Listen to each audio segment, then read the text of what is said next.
அன்பர்கள் அனைவருக்கும் வணக்கம். அன்பர்களே, இந்த மாதம் 6ஆம் தேதி சனி பகவான் கும்பராசியை விட்டு மீனராசிக்கு இடப்பெயர்ச்சியாகி இருக்கின்றார். இந்த இடப்பெயர்ச்சியினாலே மகர ராசிக்கு இதுவரை நடந்து வந்த 7.5 நாட்டு சனி காலம் முடிவடைந்து விட்டது. கும்பராசியை சார்ந்த அன்பர்களுக்கு இப்பொழுது பாதச்சனி காலம் ஆரம்பமாகின்றது. மீனராசியை சார்ந்த அன்பர்களுக்கு இது ஜென்மச்சனி காலமாகும். மேஷம் ராசியை சார்ந்த அன்பர்களுக்கு 7 நாட்டு சனி ஆரம்பமாகி உள்ளது.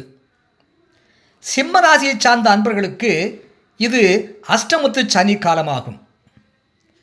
இந்த சனி பெயர்ச்சியினாலே கடக ராசியை சார்ந்த அன்பர்களுக்கு இந்த சனி பகவான் 8ஆம் இடத்துக்குரியவர் 9ஆம் இடத்திற்கு வந்திருக்கின்றார். இந்த சனி பகவான் 3ஆம் பார்வையாக அந்த கடகராசிக்கு 11ஆம் இடத்தை பார்க்கின்றார், ரிஷபராசியை பார்க்கின்றார். அது கடகராசிக்கு 11ஆம் இடமாகும். ஆகவே இந்த கடகராசி சார்ந்த அன்பர்களுக்கு அவர்கள் கிடைக்க வேண்டிய வெற்றி கிடைக்காமல் போகலாம், எடுத்த காரியங்களிலே லாபம் கிடைக்காமல் போகலாம், லாபம் தடுமாறி போகலாம், தாமதித்து போகலாம். மேலும் அவர்களுடைய மூத்த சகோதரருடைய உறவு முறிவு ஏற்படலாம், அல்லது மூத்த சகோதரர்களுக்கு ஏதாவது பாதிப்புகள் ஏற்படலாம்.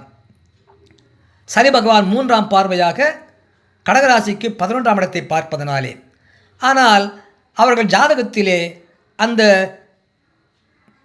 ரிஷபத்துக்கு அதிபதியாகிய சுக்கிர பகவான் பலமாக இருந்தாலும், அல்லது அந்த ரிஷபராசியை குரு பகவான் பார்த்து இருந்தாலும் இந்த பாதிப்புகள் இருக்காது என்பதாகும். மேலும் அந்த சனி பகவான் தன்னுடைய 7ஆம் பார்வையாக இந்த கடகராசிக்கு 3ஆம் இடத்தை பார்க்கின்றார்.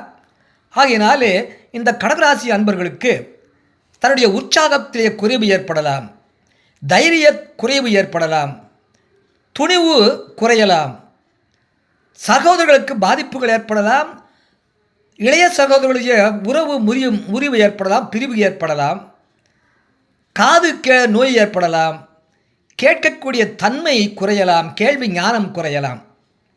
ஆனால் அந்த கன்னிராசியை அதுக்கு அதிபதியாகிய புதன் பகவான் இந்த கடகராசிக்கு 3ஆம் இடமாகிய அந்த கன்னிராசிக்கு அதிபதியாக புதன் பகவான் அவர் ஜாதகத்திலே பலம் பெற்றிருந்தாலும், அல்லது அந்த இடத்தை அதன் ஜாதகத்திலே குரு பகவான் பார்க்க இருந்தாலும் இந்த பாதிப்புகள் இல்லை என்பதாகும். அந்த சனி பகவான் மீனராசி வரக்கூடிய சனி பகவான் இந்த கடகராசிக்கு 6ஆம் இடமாகிய தனுசு ராசியை பார்க்கின்றார். ஆகையினாலே இந்த கடகராசி சார்ந்த அன்பர்களுக்கு வம்பில்லை, நோய் இல்லை, வழக்கு இல்லை. இவ்வளவு காலமாக எழுந்து வந்த நோய் தீரும், பகைவர்கள் நண்பர்கள் ஆவார்கள், நீதிமன்றங்களிலே உள்ள வழக்குகள் முடிவுக்கு வரும், நல்ல தீர்ப்பு கிடைக்கும், கடன்கள் தீரும், விபத்துகள் ஏற்பட்ட அந்த விபத்தினால் ஏற்படக்கூடிய பலவித சிக்கல்கள் நீடித்து வந்தவை இப்பொழுது முடிவடைந்துவிடும். இந்த சனி பகவான் தன்னுடைய 10ஆம் பார்வையாக கடகராசிக்கு 6ஆம் இடத்தை பார்ப்பதனாலே. இவ்வாறாக இந்த சனி பயிற்சியினால் கடகராசியை சார்ந்த அன்பர்களுக்கு வெற்றியிலே தாமதம், வெற்றியிலே தடங்கல், லாபத்திலே குறைவு, மூத்த சகோதரர்களுக்கு பாதிப்பு, இளைய சகோதரர்களுக்கு பாதிப்பு, உற்சாகம் குறைதல், துணிவு குறைதல், தைரியம் குறைதல், காது கேட்கக்கூடிய தன்மை குறைதல், கேள்வி ஞானம் குறைதல். ஆனால் அதே சமயத்திலே கடன் தீரும், நோய் தீரும், வம்பு வழக்கு தீரும், விபத்துகள் குறையும், நன்றாக ஆரோக்கியமாக வாழலாம், நோயில்லாத, கடன் இல்லாத, வம்பு வழக்கு இல்லாத வாழ்க்கை வாழலாம் என்பதாகும்.